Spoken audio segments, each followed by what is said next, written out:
Le butin. Bonjour, bonsoir, c'est selon.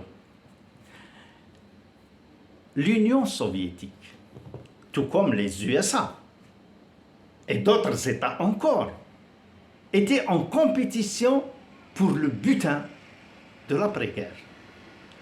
La New Deal, la course à la nouvelle donne. Le 7 décembre 1941, les Japonais attaquent la 6e flotte américaine à Pearl Harbor, sous le commandement de l'amiral Yamamoto. Cette agression sans déclaration de guerre ouverte provoque la mort de 2402 soldats américains et va coûter au final 2 200 000 morts au Japon. Ça, c'est un investissement très lucratif, pratiquement du 1 pour 1000. Le gouvernement Tojo avait pris cette responsabilité historique d'attaquer un adversaire sans déclaration de guerre. Et cela uniquement pour avoir l'avantage de l'effet de surprise. Cela n'a pas duré longtemps pour que les Américains reprennent le dessus.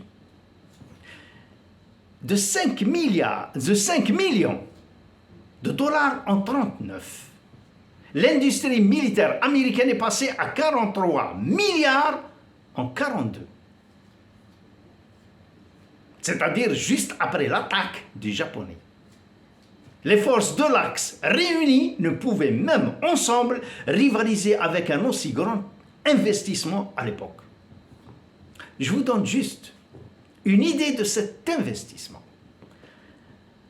346 chars sont construits en 1940 et les Américains ne sont pas encore en guerre, contre 24 997 chars en 1942, juste après l'attaque. Donc, 75 fois plus. 2141 avions de combat en 1940, contre 47 836 en 1942. Donc 23 fois plus. Alors, pourquoi provoquer un géant qui pouvait piétiner tout le monde? L'Amérique avait des raisons d'envahir le Japon. Mais la Russie, pourquoi elle déclare la guerre au Japon, qui était déjà à l'agonie en août 1945? À cette date, la guerre avec l'Allemagne était finie. Hitler s'était suicidé dans son bunker le 30 avril 1945. Et le 20 avril déjà, le drapeau soviétique flottait sur le Reichstag à Berlin. L'armée de Patton et celle de Zhukov avaient déjà fait leur jonction à Berlin. Alors pourquoi Staline veut envahir lui aussi le Japon? Simplement, mes amis, il voulait lui aussi bouffer du cadavre. Le butin, mes amis, le butin. Ce désir mercenaire que tous les hommes couvent au fond d'eux-mêmes. Et pourtant, aux accords de Yalta, Staline avait déjà satellisé une bonne partie de l'Europe centrale. Et il s'est taillé la part du lion, avec la bénédiction de Roosevelt et Churchill, contre une vague promesse d'une conduite démocratique qui ne tiendra jamais. Il est dans la nature humaine de penser sagement et d'agir d'une manière absurde. Anatole France. Je l'ai déjà dit, et je ne le répéterai jamais assez. La violence n'est jamais qu'un aveu d'impuissance et indique souvent les limites d'une intelligence.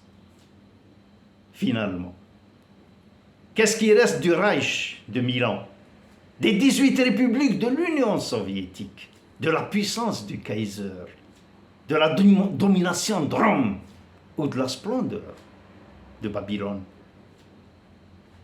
L'histoire est cyclique. Elle se répète chaque fois sous une autre forme. Mais elle se répète. Et paradoxalement, la leçon n'est jamais retenue. Trop souvent, les mauvais sont les plus riches. Il existe en Inde la première peuplade écologique de l'humanité, depuis plus de 5 siècles. Ce peuple s'appelle les Vishnoi.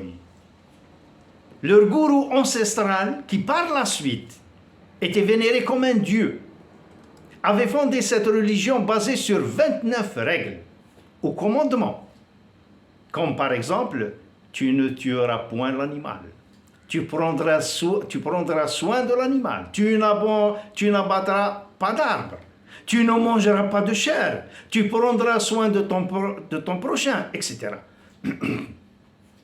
Cette tribu est d'une pauvreté extrême. Et pourtant, à chaque récolte, une petite partie est distribuée aux animaux dans la forêt.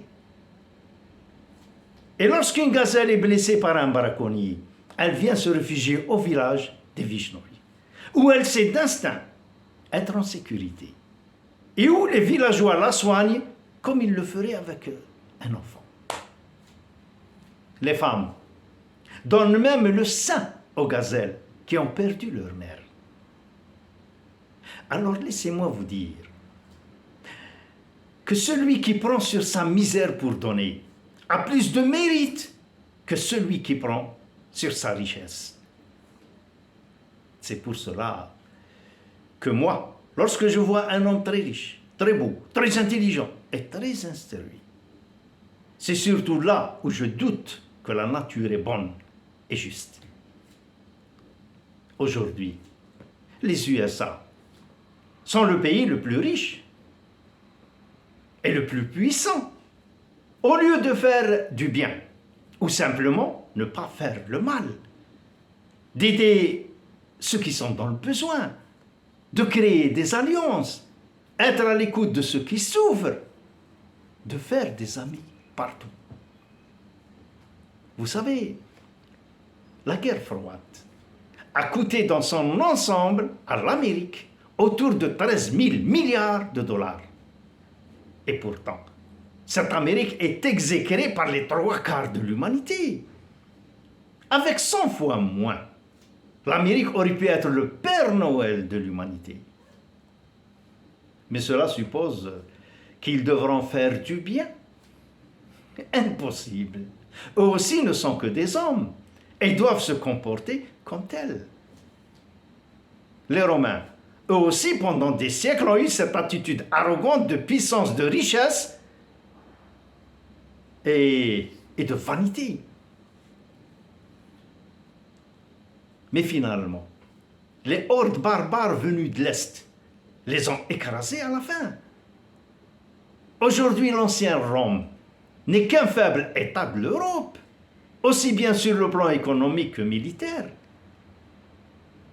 La vanité fait que les Grecs, dans leur délire, croyaient que Zeus était grec, que le mont de l'Olympe était sur la magnifique montagne de Thessalie, les Romains, que Jupiter était romain.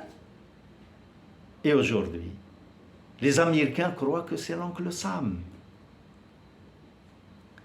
Toute ascension est suivie d'un déclin. Tout ce qui monte un jour descend un autre. C'est dans la nature des choses. Mes amis, je suis arrivé à un âge où les anges, les héros et les bandits se confondent.